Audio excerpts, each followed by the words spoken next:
Antônio Melo, meu nome é Gilberto Ferraz. Olha, eu achei até uma boa quando ela veio me contar que havia passado no vestibular. Juro que fiquei feliz. Para começar, a verdade é que eu nem sabia que ela tinha feito vestibular. Fez sem eu saber, mas não fiquei zangado não. Fiquei feliz. A Selma era uma menina típica do interior. Fazia pouco menos de um ano que ela estava morando aqui na minha cidade. A gente se conheceu quando eu coloquei anúncio no jornal sobre vaga de emprego na minha empresa.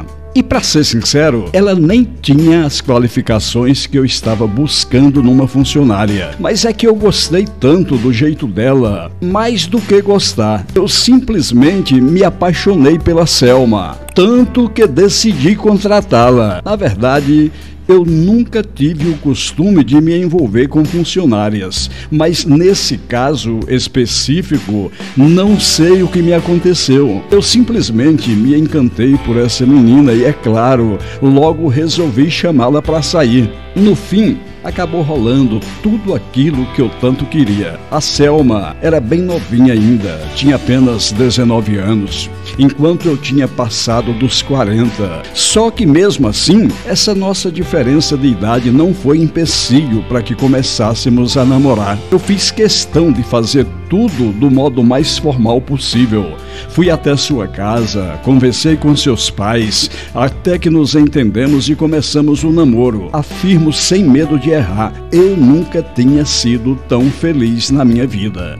A cada dia que passava, parece que eu me apaixonava mais e mais por ela. Eu já tive muitas mulheres na vida, mas juro que nenhuma delas tinha me feito tão feliz. Até por isso, por amá-la, fiquei feliz quando ela veio me contar que havia passado no vestibular. Queria o bem dela, que ela evoluísse. Mas aí, o meu sogro me falou uma coisa que, francamente, me deixou preocupado. Escuta, Gilberto, você não tem um pouco de medo, não?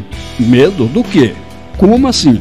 Sei lá, com certeza ela vai conhecer muita gente, rapazes da idade dela e sei lá. Você não tem medo de que ela comece a gostar de outra pessoa? As palavras do meu sogro ficaram se repetindo na minha cabeça, até que eu comecei a ficar realmente preocupado. Ele chegou a sugerir: por que você não casa com ela de uma vez? Pelo menos assim esse perigo fica menor. Claro que me bateu insegurança.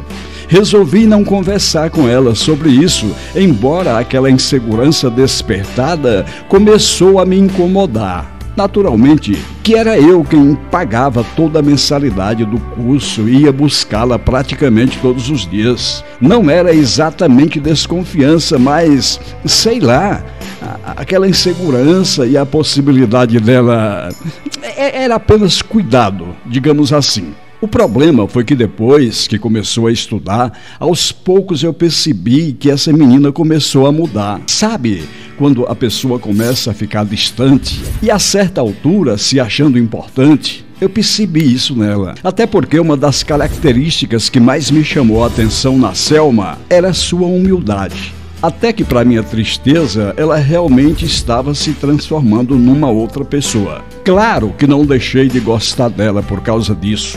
A única coisa que aconteceu foi que a minha insegurança começou a aumentar mais e mais. Final de semana começou a se tornar um outro problema, porque ela sempre tinha trabalho para fazer em grupo, fazer com outros colegas. Até que chegou uma hora que ela já não tinha mais tempo para mim. Aos poucos, eu fui vendo a Selma se afastar mais e mais do meu aconchego. Tinha semana, por exemplo, que a gente se via uma ou duas vezes. Isso porque eu ia buscá-la na faculdade. Com o tempo, nem isso ela queria mais que eu fizesse. Até que um dia me falou: Gilberto, até parece que você quer me controlar.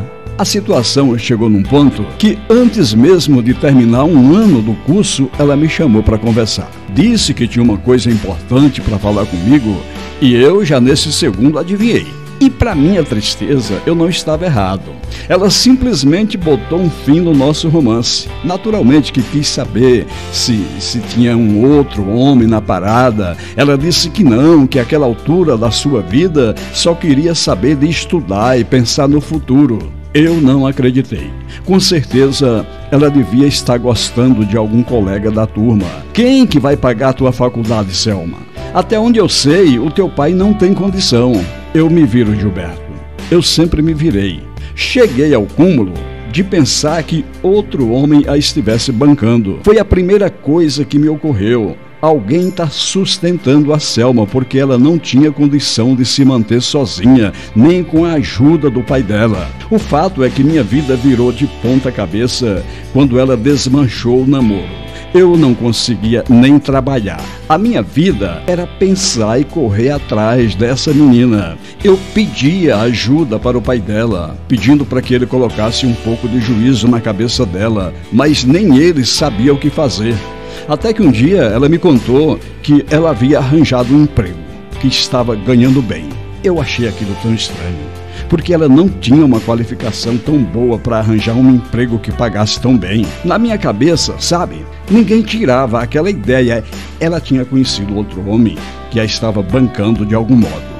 Do mesmo jeito que eu fiz com ela no começo, só podia. E isso me deixou com tanto ciúme.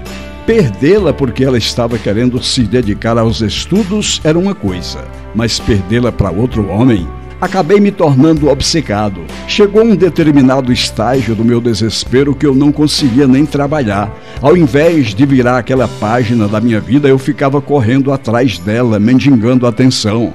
Até segui-la, eu comecei tudo para descobrir se ela estava ou não com alguém. E foi desse modo que eu descobri. Não exatamente aquilo que eu imaginava, mas talvez até uma coisa pior, viu? Só de lembrar, eu passo mal, porque nunca imaginei na minha vida que ela pudesse tomar aquele tipo de atitude. Ela fazia faculdade à noite e trabalhava durante o dia. Pelo menos, segundo o pai dela tinha me contado. Foi seguindo-a que eu descobri o tipo de emprego que ela tinha arranjado. Para o meu espanto, descobri que ela estava dando expediente numa casa da vida. Um bordelzinho de quinta categoria. Eu quase tive um ataque do coração.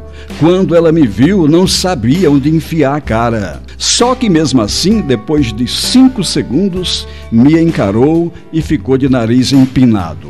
E quando eu me aproximei, ela me mandou deixá-la em paz. E mesmo quando eu disse que ia contar tudo para o pai dela, ela deu de ombros. Quer contar? Conte, vá lá, tô pouco me lixando, a vida é minha e com ela eu faço o que eu quiser. Sabe quando você olha para a cara de uma pessoa e não consegue reconhecê-la mais? A minha vontade foi de pegá-la pelo pescoço e tirá-la daquele lugar, mesmo que fosse arrastada pelo cabelo, só que de que jeito? Que direito que eu tinha? Até conselho eu lhe dei, só que não teve jeito. Ela chegou a rir na minha cara. Ainda fiquei lá fora na calçada, perplexo, espantado, me perguntando como, meu Deus, que ela podia ter sido capaz de se rebaixar àquele nível, sendo que não precisava. Ela nem de longe me lembrava daquela Selma de um passado não muito distante. É claro que fui lá e contei para o pai dela no mesmo dia. Já que eu não tinha o direito de me meter na sua vida, quem sabe ele, na condição de pai, desse um jeito. Só que depois fiquei sabendo que os dois chegaram a se desentender por conta disso. E ela acabou indo morar com uma colega ali mesmo no centro.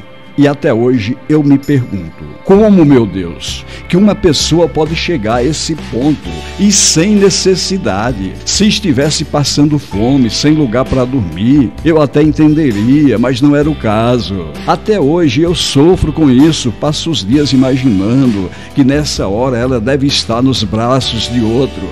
Sinto que mais dia, menos dia vou enlouquecer, de tanto me torturar. Até beber, coisa que eu nunca fui de fazer, eu comecei a beber numa tentativa desesperada de mudar o foco da minha atenção. Sabe, Selma, você desgraçou a minha vida e pode ter certeza, levando esse tipo de vida, vai acabar desgraçando a sua também. Será que você não percebe o mal que está fazendo a si mesma? Esse tipo de coisa uma pessoa só faz quando não tem nenhuma outra alternativa. Na última conversa que tive com seu pai, ele me falou, cheio de ressentimento, que não tem mais filha, que você morreu para ele. Será que é isso que você quer para a tua vida, Selma? Será que daqui a alguns anos você não vai olhar para trás e se arrepender? Você pensa que juventude e beleza duram para sempre? Se você quer mesmo saber, eu estou disposto a te aceitar de volta, se você decidir mudar de vida. Sabe por quê, Selma? Eu te amo de verdade. Eu amo como nunca amei mulher nenhuma nessa vida. Por isso, esqueço tudo, juro que nunca vou te cobrar nada, porque eu te amo, como nunca amei ninguém. Meu nome é Gilberto Ferraz.